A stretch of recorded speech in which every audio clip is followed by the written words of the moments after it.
Hello everyone, welcome back to the YouTube channel. हम पढ़ रहे हैं जेडीए जेएलओ के लिए, जो राजस्थान में एग्ज़ाम होने वाला है 26 जुलाई को। उसका एक इम्पॉर्टेंट सब्जेक्ट है जेडीए जयपुर डेवलपमेंट एक्ट, जिसके हमने सेक्शन 20 तक कंप्लीट कर लिए थे और हर सेक्शन का एमसीक्यू को डील किया गया है, जितने भी उसमें बन सकते हैं।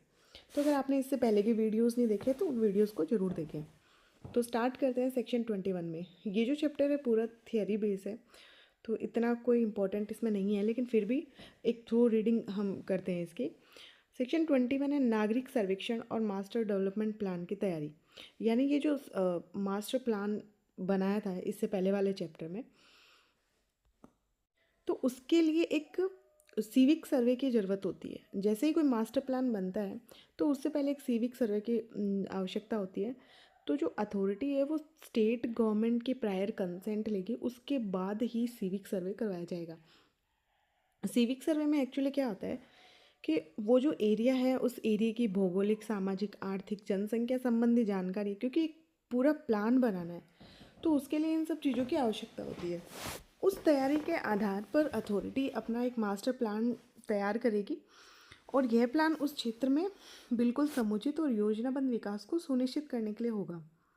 मास्टर प्लान में भूमि उपयोग, परिवहन, आवास, उद्योग, सार्वजनिक सुविधाएं आदि का भी प्रावधान होगा और जो प्लान बनाया जाएगा टाइम टाइम पे अथॉरिटी उसका समीक्षा भी कर सकेगी।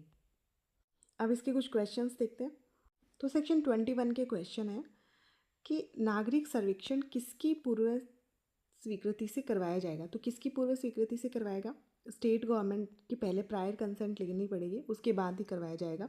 सर्वेक्षण में क्या क्या चीज़ें होगी, यानी जो सिविक सर्वे करवाया जा रहा था उसमें क्या क्या चीज़ें होंगी? तो उसमें भौगोलिक, सामाजिक, आर्थिक और जनसंख्या संबंधी ये सब चीज़ें होंगी। प्राप्त जानकारी के आधार पर क्या किया जाएगा, यानी ये जो भौगोलिक, सामाजिक, आर्थिक और जनसंख्या संबंधी जानकारी है, ये मिलने के बाद में एक मास्टर प्लान तैयार किया जाएगा और मास्टर प्लान में सब चीज़ों का, जैसे कि परिवहन, आवास, उद्योग, सार्वजनिक सुविधाएं, इन सब का भी प्रावधान होगा, बिल्कुल होगा।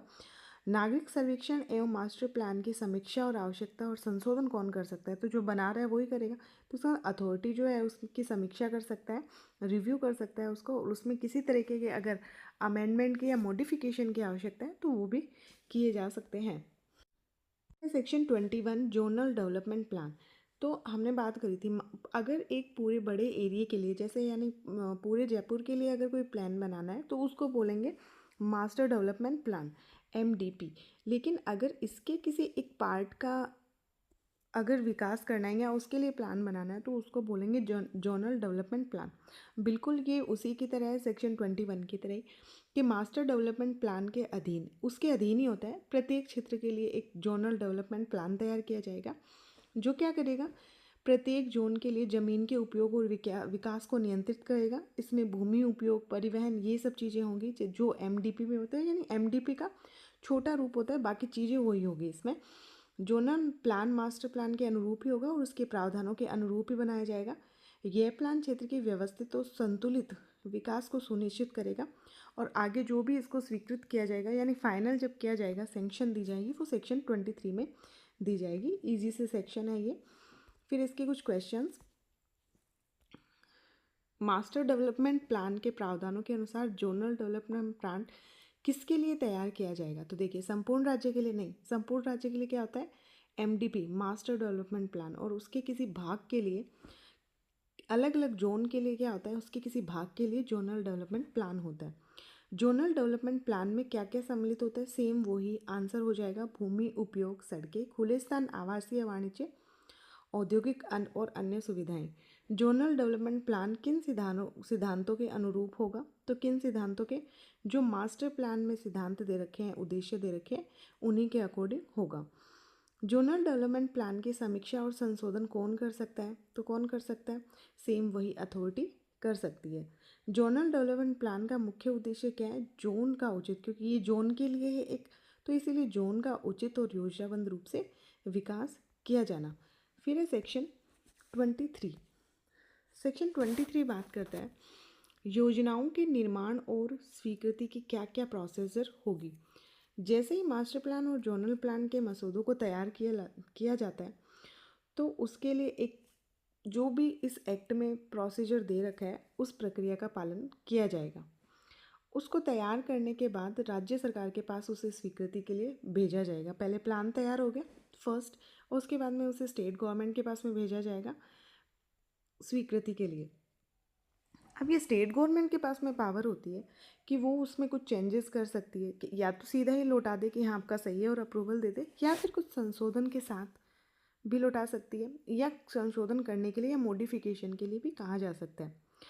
इसमें अगर राज्य सरकार उस ड्राफ्ट को अगर रिजेक्ट कर देती है, अस्वीकार कर देती है, तो अब क्या करेगा, अब जो अथॉरिटी है उसमें कुछ संशोधन करके वापस भी भेज सकता है। ऐसा नहीं है कि वापस नहीं भेजा जा सकता, वो रिजेक्ट हो गया तो रिजेक्ट हो गया। अब जैसे ही स्टेट गवर्नमेंट ने अप्रूवल दे दिया, अब वो उस दिन से प्रभावी हो जाएगा जिस दिन नोटिफाई किया गया ऑफिशियल गैजेट में, उस दिन से ये प्रभावी हो जाएगा और वही तारीख इसमें लागू हो जाएगी। फिर इस स्वीकृत योजना को एक प्रति स्थानीय प्राधिकरण और जनता के निरीक्षण के लिए भी उपलब्ध करवाई जाएगी, उनकी एक राय के लिए उपलब्ध करवाई जाएगी। और मतलब जैसे जहाँ भी आप डेवलपमेंट करवा रहे हो तो वहाँ जो जो अथॉरिटी है उन सबको वो कॉपीज़ भेजी जाएगी, जैसे हर डिपार्टमेंट में भेजी जाती है। इसके कुछ क्वेश्चंस हैं। मास्टर प्लान या जोनल डेवलपमेंट का ड्राफ्ट तैयार करने की जिम्मेदारी किसकी है? तो किसकी है? विकास प्राधिकरण यानी अथॉरिटी की है, जो सेक्शन 3 में अपॉइंट किया गया था जिसको। मसौदा तैयार करने के बाद उसे किसके पास भेजा जाएगा? तो स्टेट गवर्नमेंट के पास में भेजा जाएगा। स्टेट गवर्नमेंट क्या कर सकती है? उसे संशोधन के बिना या संशोधन के साथ स्वीकृति दे देती है। यदि राज्य सरकार अस्वीकार करती है तो प्राधिकरण क्या करना होगा? वो उसमें संशोधन करने के बाद में पुनः प्रस्तुत कर सकता है, ये उसके पास पावर होती है।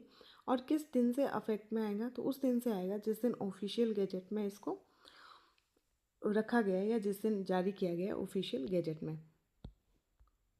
नेक्स्ट सेक्शन अपना है 24 बात करता है योजना के लागू होने की तिथि। थोड़ा इम्पोर्टेंट सेक्शन है, योजना के लागू होने की तिथि। तो इसमें ये दे रखा है कि राज्य सरकार राजपत्र योजना राजपत्र में जिस दिन 23 में भी दे रखा था ऑफिशियल गैजेट में प्रकाशन की तिथि से प्रभावी होगी। और स्वीकृत योजना के लागू होते ही इससे पहले जो भी मास्टर प्लान बनाए गए थे या जोनल डेवलपमेंट प्लान बनाए गए थे वो अपने आप ही रिपील हो जाएंगे, यानी प्रभाव में नहीं है। योजना में जो भी प्रावधान किए गए वे उस क्षेत्र के विकास और भूमि उपयोग पर मिलने वाले सभी पूर्ववर्ती प्राधिकारों पर प्रभाव रखेंगे। योजना के लागू होने के बाद कोई भी कार्य या कुछ भी विकास करना है तो इन प्लान के अकॉर्डिंग ही किया जाएगा। और वही सेम है, सूचना जो अधिकारी और जो भी आसपास के जो सार्वजनिक प्राधिकारी हैं इनको इसकी सूचना दी जाएगी। अब इसके कुछ क्वेश्चंस देखते हैं।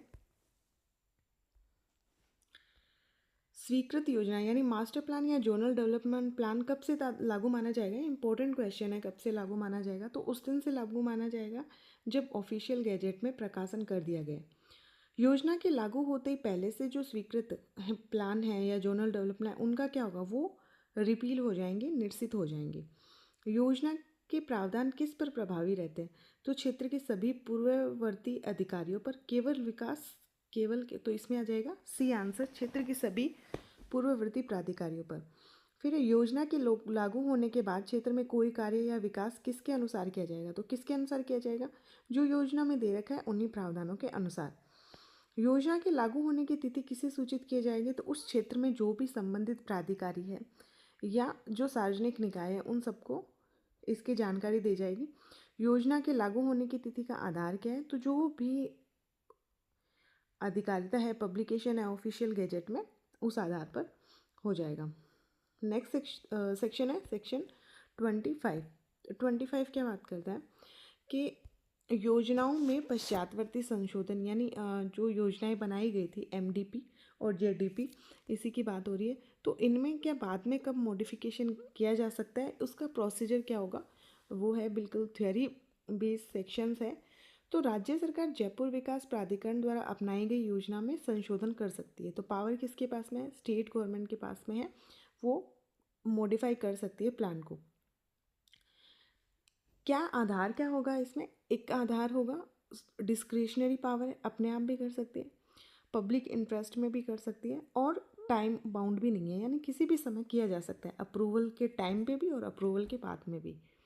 संशोधन से पूर्व राज्य सरकार के पास में ये डिस्क्रिशनरी पावर है कि वो विचार विमर्श भी कर सकती है और प्रक्रिया वही अपनाई जाएगी जो मूल योजना जैसे भेजा गया था ना प्रायर कंसेंट के लिए, उसमें अपनाई थी वही।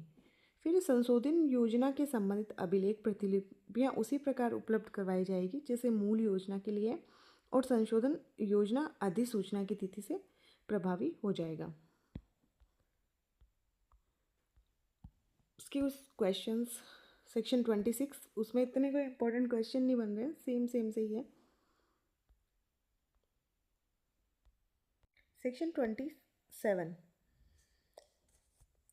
योजना के निलंबन और संशोधन की प्रक्रिया, procedure for suspension and modification of plan, यानी इसमें तो है कि स्टेट गवर्नमेंट प्लान को चेंज कर सकती है, मॉडिफाई कर सकती है, तो उसका जो प्रोसीजरल पार्ट है वो सेक्शन 27 में दे रखा है।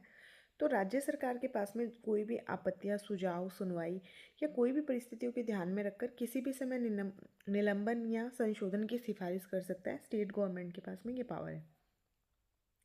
संशोधन की सिफारिश करने से पूर्व राज्य सरकार क्या करेगा, जनहित में, पब्लिक इंटरेस्ट में कोई भी कार्यवाही कर सकता है और ऐसी सिफारिश प्राप्त होने पर प्राधिकृत प्राधिकारी राज्य सरकार की सिफारिशों सहित समस्त अभिलेखों को राज्य सरकार को भेजेगा। जैसे ही ऐसा कोई आदेश या नोटिफिकेशन जारी किया जाता है, फिर राज्य सरकार संबंधित प्राधिकारी से योजना के निलंबन और संशोधन के संबंध में सिफारिश मांगेगी और राज्य सरकार प्राप्त सिफारिशों पर विचार करेगी और यदि आवश्यक समझे तो योजना को निलंबित भी कर सकेगी।